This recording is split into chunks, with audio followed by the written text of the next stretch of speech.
Se os audiolivros deste canal contribuíram de alguma forma para a sua vida, considere apoiar nosso trabalho com uma doação.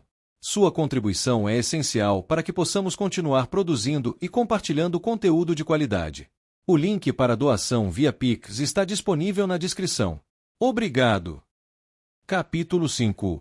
Uma questão de línguas. Uma acólita corria de cada lado da viajante, segurando uma alça de guia presa ao pescoço. Uma terceira corria atrás, com uma alavanca, para garantir que não ficasse para trás. E ela não ficou. Mayra observou atentamente, mesmo depois que pararam, e ela caiu de joelhos, respirando como um cavalo naufragado. Lentamente, sua respiração se controlou e ela começou a prestar atenção ao que a cercava. Seu olhar cruzou com o de Mayra, e ela ficou imóvel.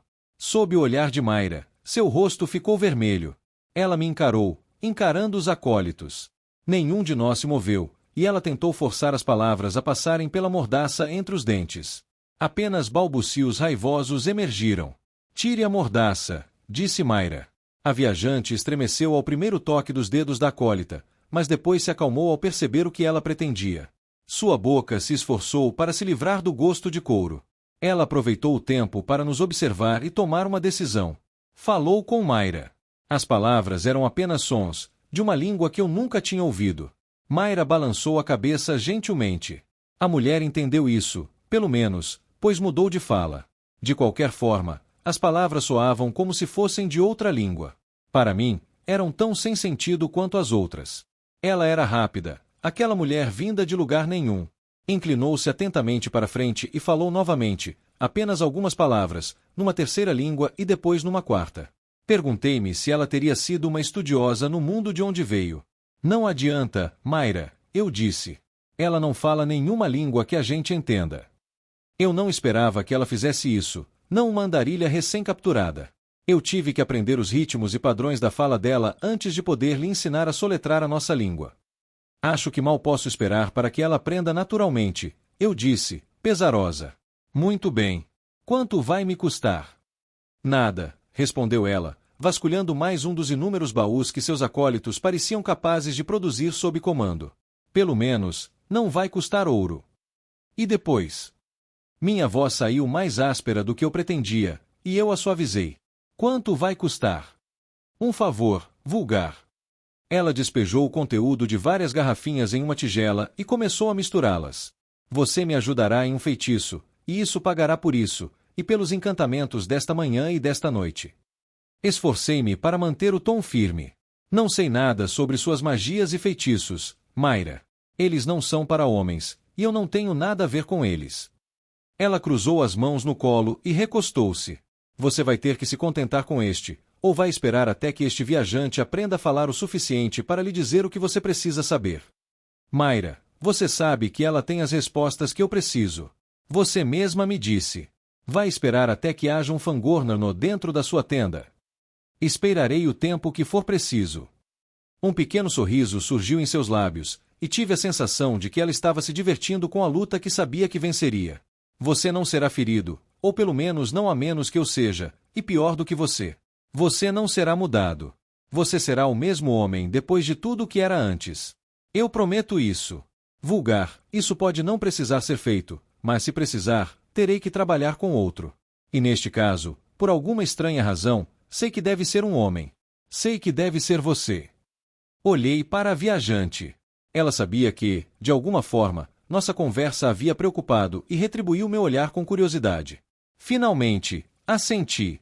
Feito, eu disse, com voz vazia. Na verdade, eu me sentia mais do que um pouco vazio naquele momento. Enfrentarei o que for preciso, se conseguir encontrar algo para enfrentar, mas coisas mágicas flutuam e mudam diante dos seus olhos, derretendo-se das suas mãos e se alterando mesmo quando você parece tê-las imobilizado. Eu prometo, disse Mayra suavemente. Às vezes, ela parece saber o que se passa na sua mente tão rápido quanto você. Qual é o serviço? Não, vulgar, é melhor que você não saiba ainda.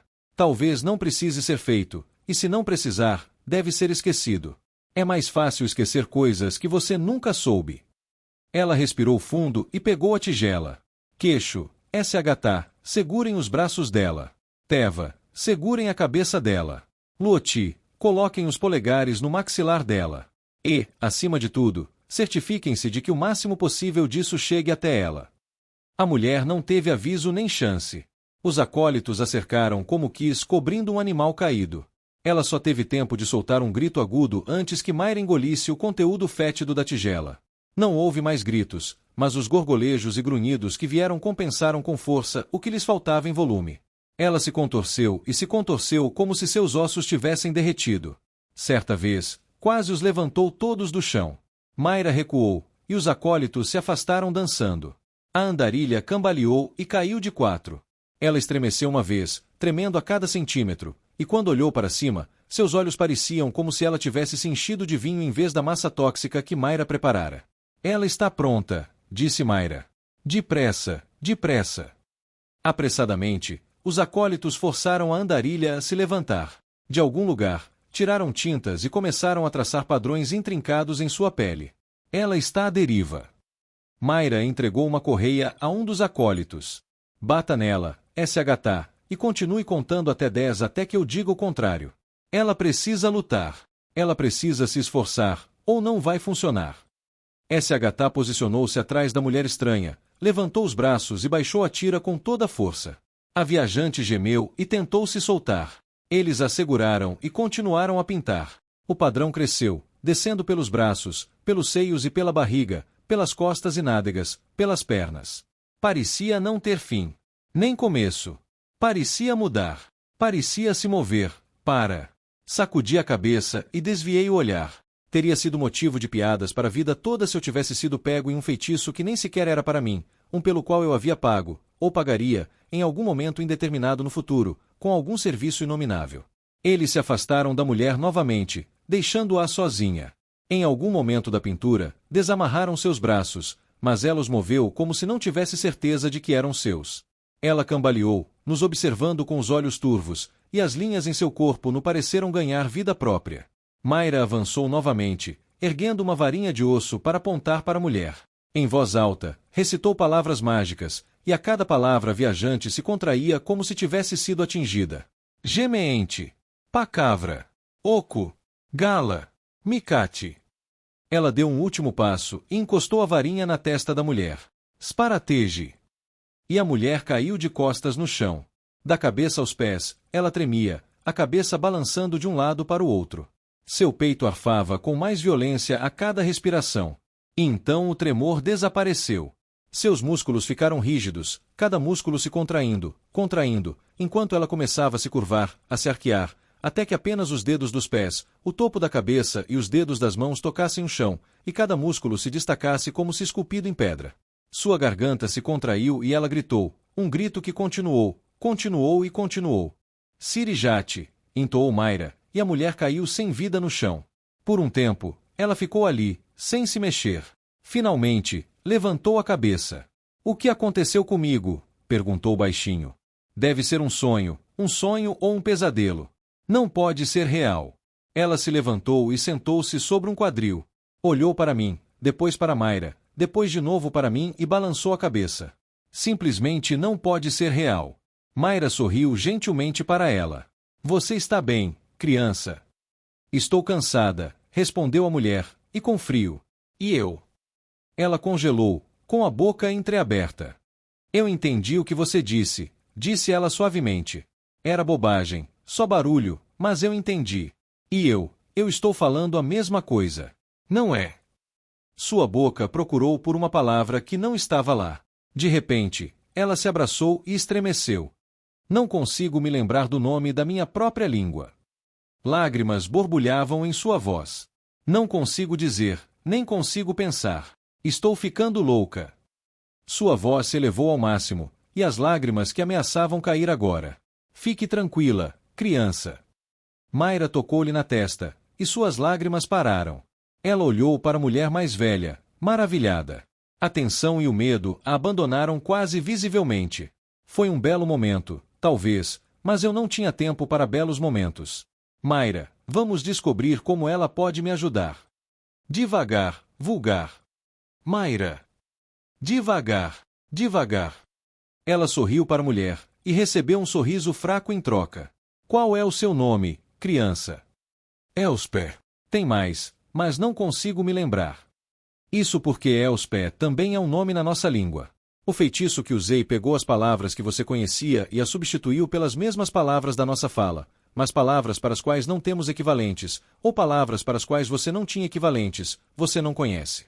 O feitiço não poderia lhe dar nomes para coisas que você nunca tinha visto, ou substituir palavras que simplesmente não existem aqui. Você está dizendo que minha antiga língua se foi? Para sempre. Mas por quê? Por que você faria algo assim? Porque você é uma chave, eu disse, ou assim dizem os ossos rúnicos, e não tenho motivos para não confiar neles. Tudo bem, vulgar, suspirou Mayra, faça suas perguntas. Mas não seja tão duro com ela. Ainda é cedo para ela. Quem é ele? Perguntou Elspeth. Quem é você? Ele é o nosso líder, respondeu Mayra. Mayra, eu disse, as perguntas? Se ela é a chave, preciso saber como usá-la. Espere um minuto, Elspeth interrompeu. Ninguém vai me usar para nada. Mayra ergueu as mãos e as deixou cair no colo. Veja bem, vulgar, você terá que ser paciente. E você, criança, cavalgue com isso da melhor maneira possível. Cedo ou tarde você terá que fazer isso, e seria melhor tornar isso o mais fácil possível.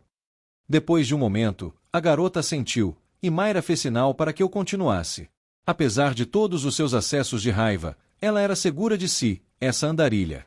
Seu corpo formava uma curva fluida, e ela usava a tinta do feitiço com a graça de uma dançarina de pele tufec. A momentânea erupção de medo havia desaparecido. Elspeth, comecei lentamente, você é a chave, a resposta para dois problemas que nos confrontam. Parei, pois, na verdade, não tinha certeza de como descobrir o que precisava. Eu nem tinha certeza do que precisava. Elspeth, comecei novamente, o que você era no seu mundo? Você era uma irmã da sabedoria. Ela balançou a cabeça. Seja lá o que for, eu não era. Eu era uma estudante. Mais um ano e eu estaria qualificada para lecionar história em uma universidade. Uma acadêmica. Cravei o calcanhar no chão e a encarei. Uma historiadora. Você sabe como impedir que o chifre de dente ataque os rebanhos? Sua história lhe ensina como encontrar água quando não há água, mas seu povo e seus rebanhos morrerão sem ela. Calma, vulgar, disse Mayra. Se ela não sabe as respostas, talvez essas não sejam as respostas que você precisa. Mayra, será que não é algo que ela saiba? Será que ela mesma é a resposta? Será que ela pode ser um catalisador? Já contei o que sei. Posso tentar descobrir como ela se encaixa no padrão dos eventos, mas já há uma grande névoa envolvendo tudo. Feitiços, contra-feitiços e mais feitiços. Se eu tentar descobrir algo específico demais, é provável que não veja nada, nem o que Sayene ou Altíssimo querem que eu veja. Eles agiram primeiro. A vantagem é deles. Tudo bem. Levantei-me e puxei Elspeth para junto dela. Deixa estar. Você pode mandar uma mensagem para Moidra sobre isso para Buemun. Se você quiser. E se estiver disposto a deixar que qualquer um que queira ouvir saiba de tudo. Feitiços de mensagem não são muito particulares. Hesitei. Precisava avisá-lo que havia problemas se formando. O resto eu poderia guardar para mim por um tempo. Deixe o viajante de fora. Só avise a Moidra sobre o que está acontecendo em Lanta. Afinal, solução ou não, Elspeth não serve para nada até que eu descubra como usá-la. Em vez de ir direto para minha barraca, fui para a de Talva. Elspeth parecia mais interessada em olhar do que em conversar. Fiquei satisfeito com o silêncio dela, pois ainda não conseguia entendê-la. Ela não agia naturalmente. Uma mulher que havia sido levada para longe de seu próprio mundo deveria ter ficado histérica. Ela, depois que seu colapso com a língua passou, levou tudo com muita calma. Enquanto caminhávamos, ela agia como se as barracas tivessem sido dispostas como a mochila de um mascate da aldeia para seu deleite. Não era natural.